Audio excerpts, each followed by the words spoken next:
Zovem se Mirela, dolazim iz Splita, majka nezaposlena, 2 djece. Upravo zbog tog straha od zubara nisam htjela otići. I vrijeme je učinilo svoje. A u zadnje vrijeme se sve manje družim, izbjegavam bilo kakva druženja, izlaske, ne znam kad sam zadnji put izašla vani.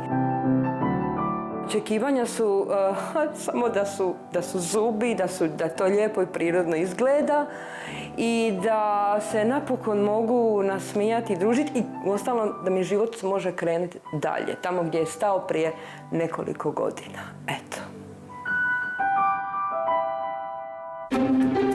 Vrijeme je da 37-godišnja Mirela okrene novu stranicu u životu. Svladala je strah od stomatologa i odlučila ponovno se smijati. Mirela je jedan vrlo komplicirani slučaj.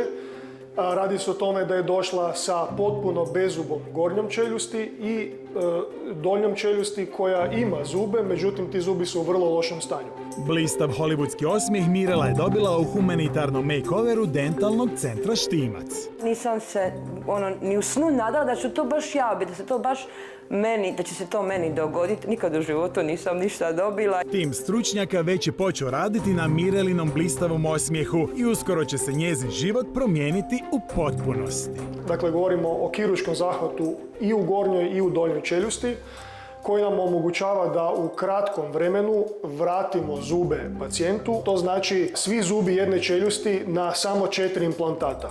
All-on-4, odnosno rehabilitacija s implantatima, je naravno puno bolje rješenje nego totalne proteze i sa tim garantiramo pacijentima da će ponovno žvakati kao 20-godišnjaci.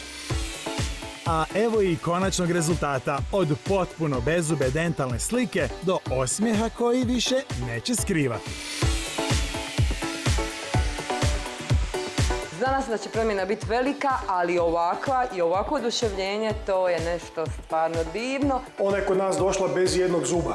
Dakle, ona je bila osoba koja je izgubila potpuno samopouzdanje. Predivno, stvarno, osjećaj je neopisiv, ne znam uopće šta bi rekla. Eto, pod dojmom sam još uvijek. Splićanka Mirela sada je ponosna vlasnica osmijeha o kakvom je donedavno samo sanjala. Budući da je bila potpuno bez zuba, dr. Štimac i njegov tim odlučio se za All-on-4 tehniku. All-on-4 tehnika u implantologiji se sastoji od 4 implantata po čeljusti na koje dolaze zubi od potpune cirkonske keramike. Kad sam sjela s doktorom kroz razgovor, smo se opustili, razgovarali, pričali, kompletno cijeli postupak je bio apsolutno bezbolan. Uz dobru higijenu, takvi radovi se smatra da mogu i doživotno biti u ustima bez ikakvih problema. Ponovno se moram učiti jesti, moram učiti ponovo govoriti, osloboditi se onog straha razgovora s ljudima, pristup ljudima, pitati ih nešto, razgovarati neobavezno na ulici s nekim i treba će mi neko vrijeme da se naviknem. No to su sada slatke brige. Komentari su bili izvanredni, znači vidjeli su me sad samo moji najbliži doma, ne mogu vjerovati, djeca oduševljena,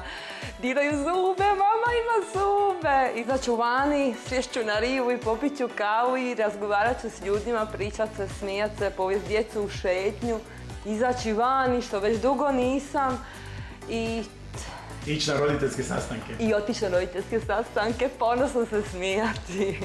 Da.